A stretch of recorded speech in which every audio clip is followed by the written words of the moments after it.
I got hurt. I was in a coma, and I expected my family to be there for me, and they were. Well, almost all of them, except for one very important person. My wife. I'm a successful accountant, well respected in my field, and admired by many. I have everything I could want: a thriving career, a luxurious lifestyle, and a beautiful woman named Anna. But despite all this, our marriage is not really picture perfect as it may seem. Before I met Anna, she was deeply in love with a guy who was a member of an extremist biker gang. Yeah, I know. Her parents, of course, disapproved of their relationship, and it shattered her. When I met her, she was working at a local grocery store trying to make ends meet and support herself. Being a successful guy in need of marriage, I decided to, well, woo her. But you see, Anna was not interested. She was guarded and reserved, hesitant to let anyone into her life. Despite my best efforts, she remained uninterested, so I began going to that grocery store where she would work just to catch a glimpse of her.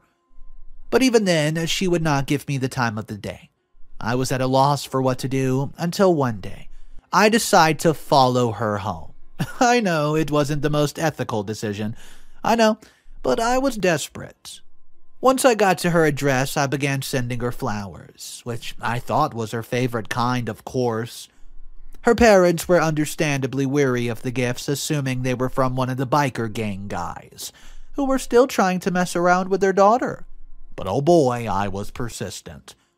I finally decided to visit Anna at her parents' house one day, hoping to win them over and maybe get a chance to speak to her.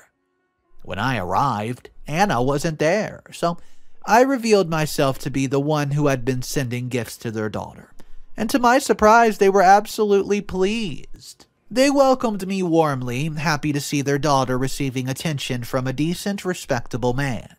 It was the direct opposite of the street boys they were used to seeing around their daughter, and I could tell they appreciated that. Despite the warm welcome from Anna's parents, the day did not turn out how I'd hoped. Anna was unresponsive. I did my best in trying to establish a conversation right there with Anna by asking her a question or making a comment about something which required her input, but she was just disinterested.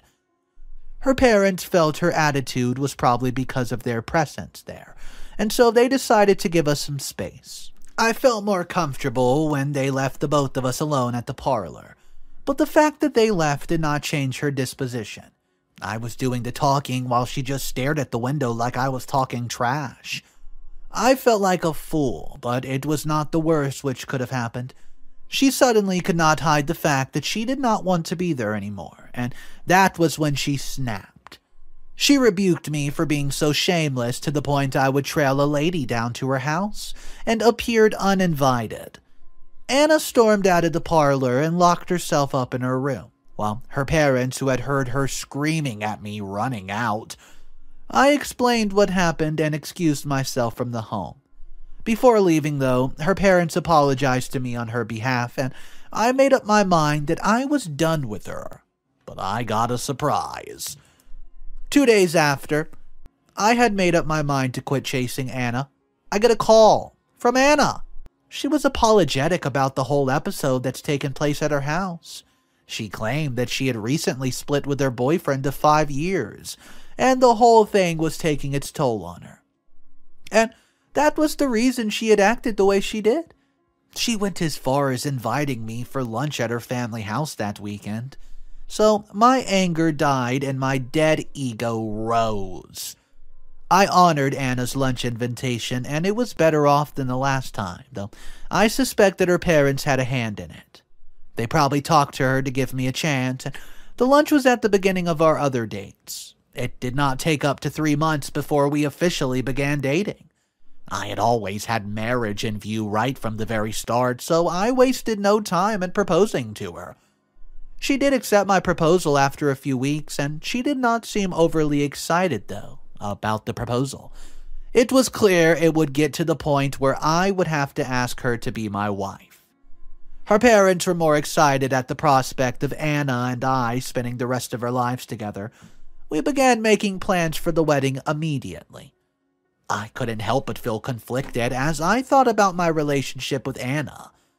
On one hand, I was thrilled she'd accepted my proposal, but on the other, I just couldn't shake off the feeling that she was not into me as much as I was into her. I tried to brush off these doubts as pre-wedding jitters and focused on planning our big day. We decided on a simple wedding ceremony with just a few of the family members and close friends. Anna did not seem to be too interested in the planning process, leaving most of the decisions up to me. Despite her lack of enthusiasm, I was determined to make her happy. I went all out, making sure everything was perfect for her, and I rented a beautiful venue, hired the best caterers, and even got a band to play her favorite songs. The whole wedding day finally arrived, and as I watched Anna walk down the aisle, I could not help but feel a surge of love for her. She looked stunning, sitting there in her wedding dress, and for a moment, I felt like the luckiest man alive. But as the day progressed, I began to notice that Anna seemed distant. She barely talked to me and spent most of the time chatting with her friends. When we finally got a moment alone, I asked her what was wrong. She claimed that she's just overwhelmed by her change of status, and I understood where she's coming from, so I did not want to rush things. We didn't have sex on our wedding night because I wanted her to get comfortable first. I decided to give her space and time to figure things out, hoping that she would come around eventually, and days turned into weeks. Weeks turned into months, but things did not improve. Anna seemed more distant than ever. The spark between us was non-existent though, and, well, we had started having sex. Occasionally. Time gradually drags on, and most people who came across me easily get envious of my achievements. I was successful in my career and marriage, but what they did not know is that despite being a successful accountant and having a beautiful wife, my marriage was not what I'd imagined it to be. Anna and I had tied the knot, but it became apparent that Anna was still emotionally attached to the biker guy that she's been in love with before we met. She would always make these little remarks about how he did this or how he did that when they were together. It was as if I was a mere replacement for him, someone just to fill the void of love. I tried to ignore it and just focus on our marriage, but deep down, I knew something was off. One day, while going through some old photos, I stumbled upon a picture of Anna and her biker ex-boyfriend. She quickly snatched it out of my hand like I was trying to claim her prized possession. She never really thought about acting the way she did, and she even apologized. I had not asked her anything, and she began talking about how she was over her ex. Though her action flamed my suspicion of her still being emotionally attached to her previous lover. I mean, I didn't make anything out of it, I simply let it slide. Our intimate life remained an issue, though. I'd hoped to have a healthy and fulfilling sexual relationship with my wife, but it seemed like she wasn't interested. Whenever I tried to initiate it, she always had an excuse. And even when we did have sex, it felt like she was just enduring the process. Despite all this, we welcomed our first child, a beautiful baby girl. A year after we get married, I was excited to be a father and hoped that having a child would bring us closer. However, things only seemed to get worse. 2 years later, we were blessed with a baby boy. As happy as I was to have a son, I could not shake the feeling that something was missing in our marriage. Anna's behavior towards me did not change, and it was as if she was only going through the motions of being a wife. I would sometimes wonder if I've made a mistake by marrying her. I couldn't help but think that she was still in love with her biker ex-boyfriend and just settled for me. It was painful, but one that I could just ignore. I tried to talk to Anna about it, but she would always shut me down, saying how I'm just paranoid. As the days went by, I found myself becoming more and more frustrated with my marriage, and it seemed like my wife, Anna, was completely focused on our children and had no time for me. It was like I had become invisible to her, and I was starting to feel a stranger in my own home. At first, I tried to ignore it and hope that things would get better over time, but as months went by, it became clear that something needed to be done. I knew that I could not continue living like this, and I felt like I had no other option but to seek professional help. So, one day I sat down with Anna and told her that I thought we should see, a marriage counselor. I explained that I felt like our relationship was suffering because of the way she was neglecting me, and that I wanted to find a way to fix things. At first, Anna was hesitant. She didn't want to admit that there was a problem, and she seemed to think that I was simply overreacting. But I persisted, and eventually she agreed to go with me to see the counselor. When we got to the counselor's office, I was nervous. I was. I had never been to a therapist before, and I wasn't sure what to expect, to be honest. But the counselor was very kind and welcoming, and he put us both at ease. I explained to him what was going on in our marriage, how Anna seemed to be neglecting me since our kids came into the picture. The counselor listened carefully, and then he explained to me that it was natural for a mother's attention to shift towards her children when they came into the picture. However, he also noted that this was not an excuse for Anna to just completely neglect me. He suggested that there was probably things that I was doing wrong too, and that we needed to work together to find the solution. The counselor suggested that we hire a nanny, just to take care of our children so that Anna and I could spend some quality time together. He suggested that we go on a weekend getaway, just the two of us, to reconnect and strengthen our relationship, and Anna did not object to the idea, and we soon found ourselves on a romantic weekend away. It was a wonderful idea to spend some time alone together, and we both enjoyed ourselves immensely, but as the years went by, I found myself becoming more and more frustrated with our relationship. It seemed like every time Anna became unresponsive to my needs, I had to come up with a surprise getaway or gift, give her something just to get her attention. Our relationship had turned into a transactional exchange, where I had to spend money just to have fun with my wife. It was absolutely exhausting. I felt like I was losing myself in the process. I knew that something had to change, but I wasn't sure what to do. I was starting to feel like our marriage was simply beyond repair. And I didn't know how to fix things.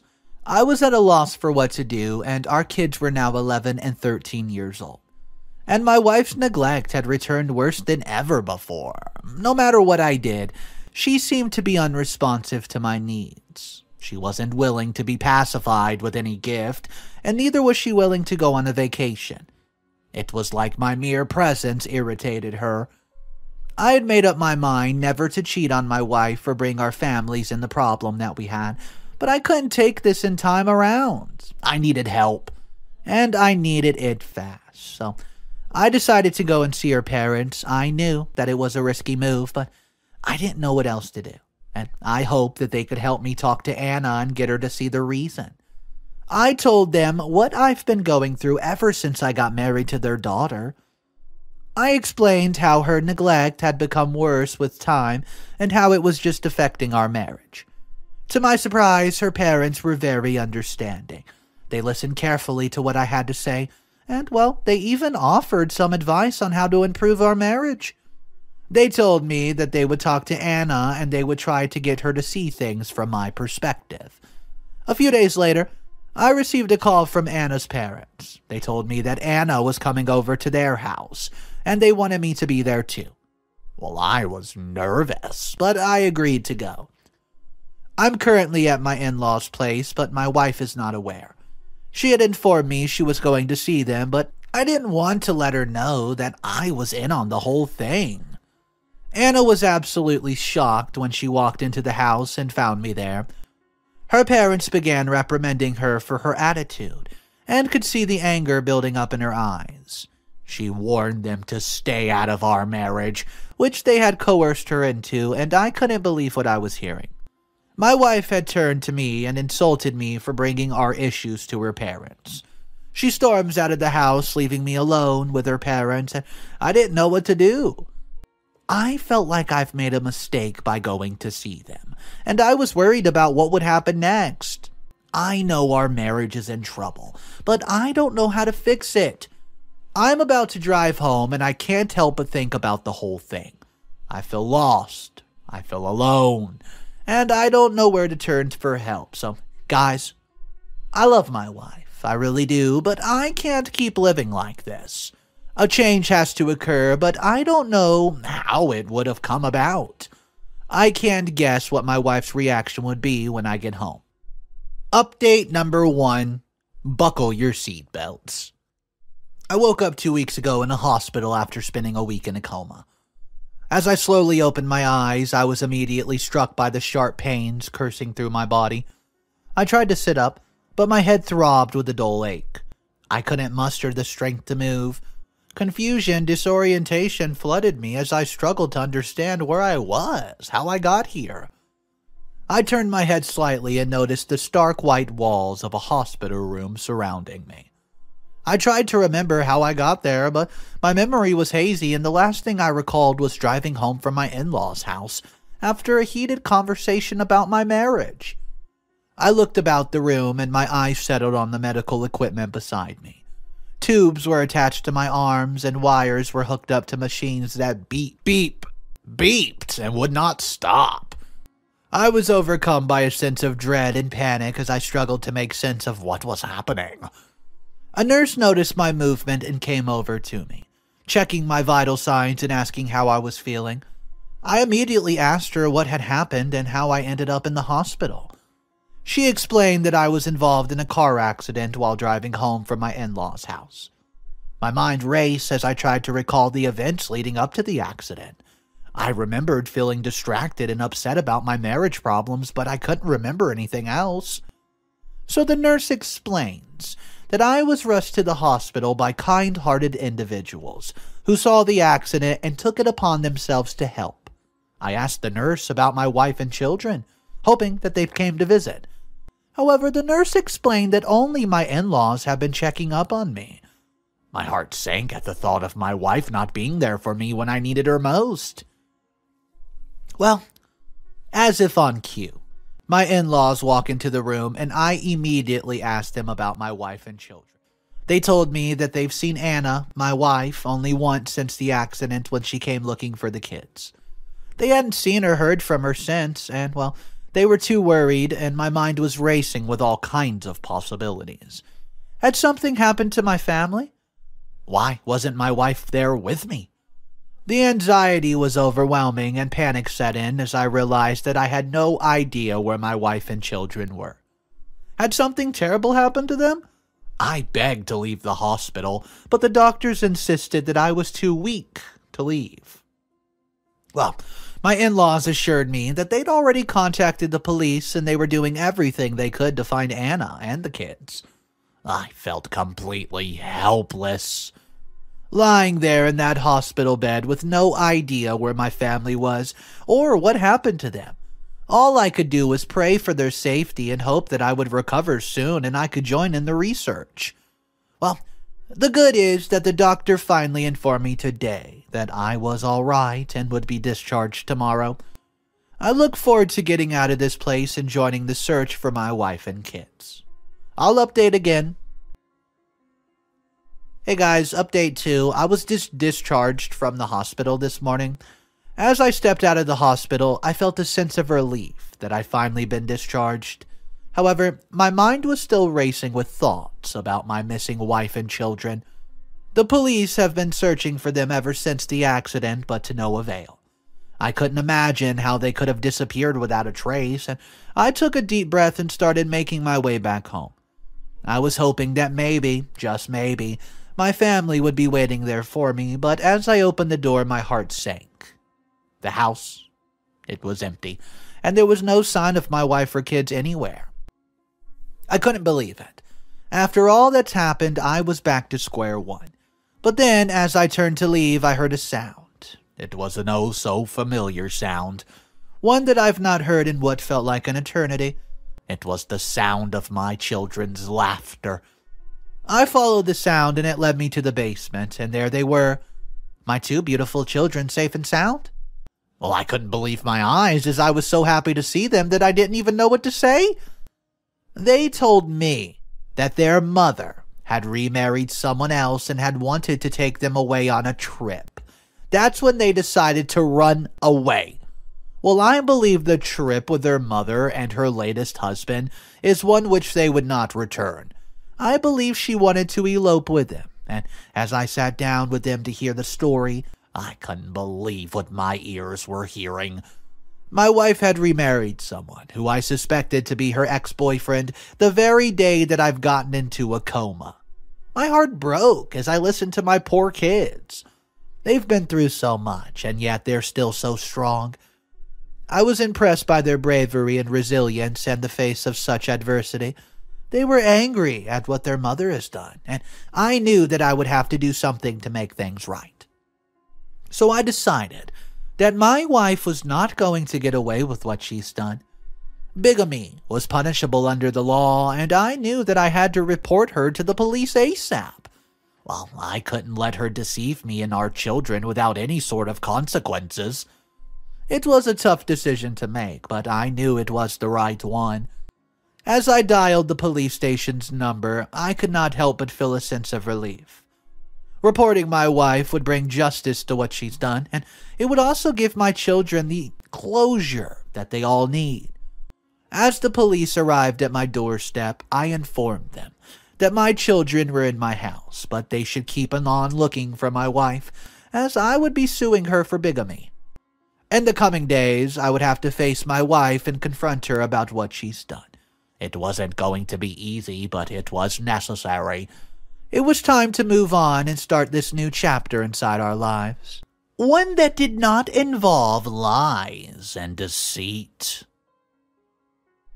Update number 3. Hey guys, I just thought I should update because my wife's been detained at the police station. After my kids were found, the police had their plan to lure her out of hiding, and it seems to have worked magically. I had put up for sale signs in front of my house to make it seem like we were planning to move away. This was meant to make my wife believe she had limited time to carry out her plan, and she would come out of hiding to collect our kids. Police officers were disguised as individuals looking to buy the house, and began coming to the house to feign inquiries about the property. We'd patiently waited for days so she could bite the bait. And oh boy, she bit. It was the 8th day.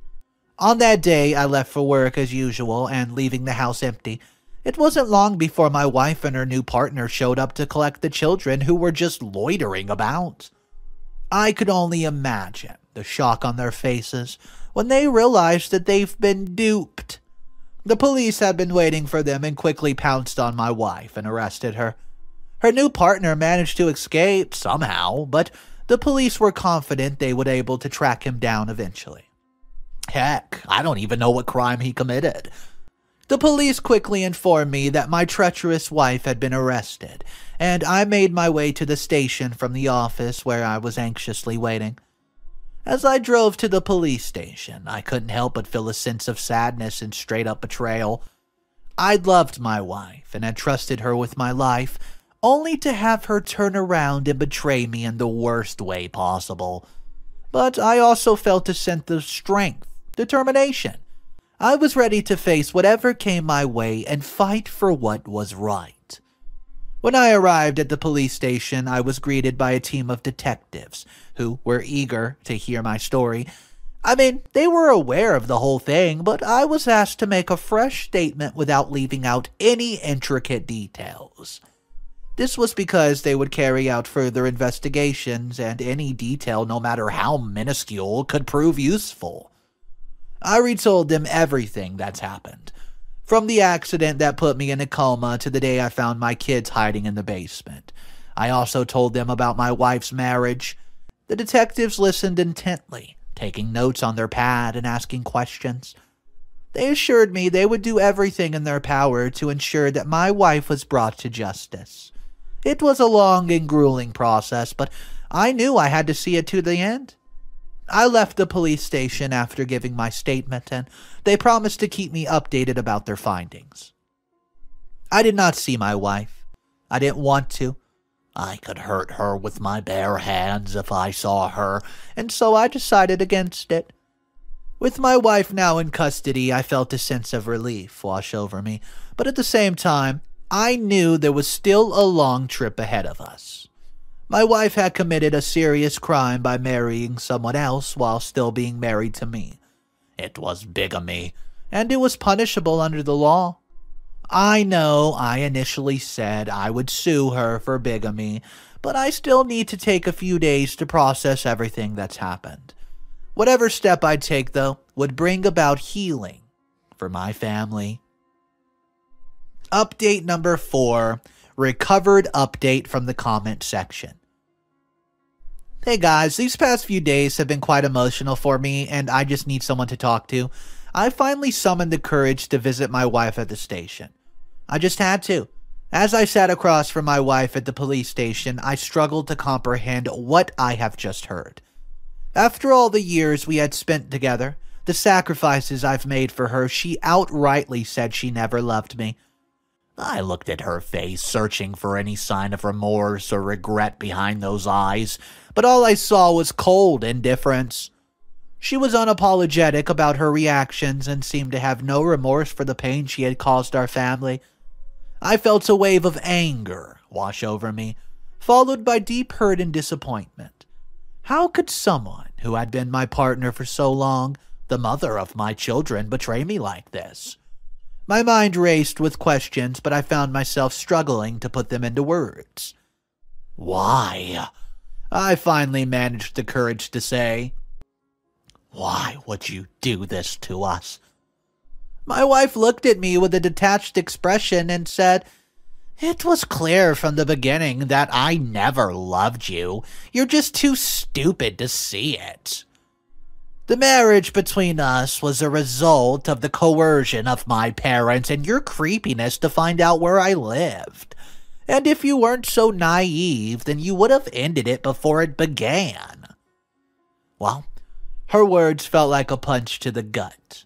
It was bad enough that she's cheated on me, but to hear her confirm that she's been carrying a torch for someone else the entire time we've been together, well, it was almost too much to bear.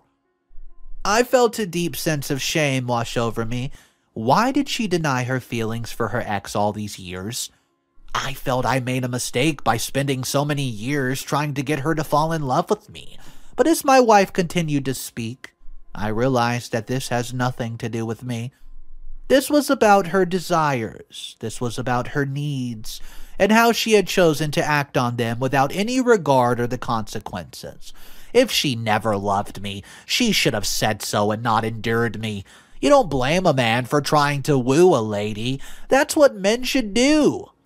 So, I left the police station with the decision to sue her for bigamy and every other legal lawsuit possible. I'll be going to see her parents and let them know what I plan to do. I owe them that much before I take her to war, because they were there at the hospital, and though their daughter accused them of coercing her into marrying me, they were simply making what they felt was the best choice for their daughter. Which parents would prefer a guy who was in a biker gang, known for criminal activity, over a polished accountant? Update number 5, final update of the story, the wrap-up. Well, this will be my last update, the wrap-up, and it'll be a very short one as my life is stable at this point. I went to my ex-wife's parents' house 3 months ago to inform them of my decision to sue their daughter. They begged me to reconsider, but I could not let her get away with what she's done, especially when I saw the fact that she was not remorseful. The court case was long and stressful, but eventually justice was served. My wife was sentenced to 5 years in jail and had to pay a large sum of money as compensation for her actions. It wasn't the outcome I hoped for, but it was a relief to know that she would never be able to hurt again. I was also, well, granted custody of my children, which was a huge weight off my shoulders, and I knew I could now focus on rebuilding our lives without the constant fear of her interference. It's been 3 weeks since my wife's began serving her sentence of 5 years, and life's been slowly getting back to normal. I'm grateful for the support of my friends and family, most importantly for my children. They've been my rock through this difficult time, and I know that we'll get through it together. As for my personal life, I'm not currently in a relationship. It's just too soon. And I need to focus on being there for my kids, but I do hope to find love again someday. It's just that this time, I'll make sure that it's with someone who actually loves me for who I am, not just for what I can provide. I've learned my lesson and won't be spending another 15 years of my life trying to make someone love me. I mean, I deserve better, and so do my children. Okay, so I just want to hear from you guys. What do you think of this story? To me, it was absolutely wild. The fact that OP even basically stalked her just to find out where she lived. Yeah, no wonder the relationship didn't work out. She told you she didn't want to be with you, but at the same time, I'm kind of confused why she was going along with it for so many years, even having his kids. Let me know your thoughts about this, guys. Drop it in the comment section. Thank you for joining me on today's story. I hope you enjoyed. If you want, subscribe for more daily videos, and I will catch you in the next one.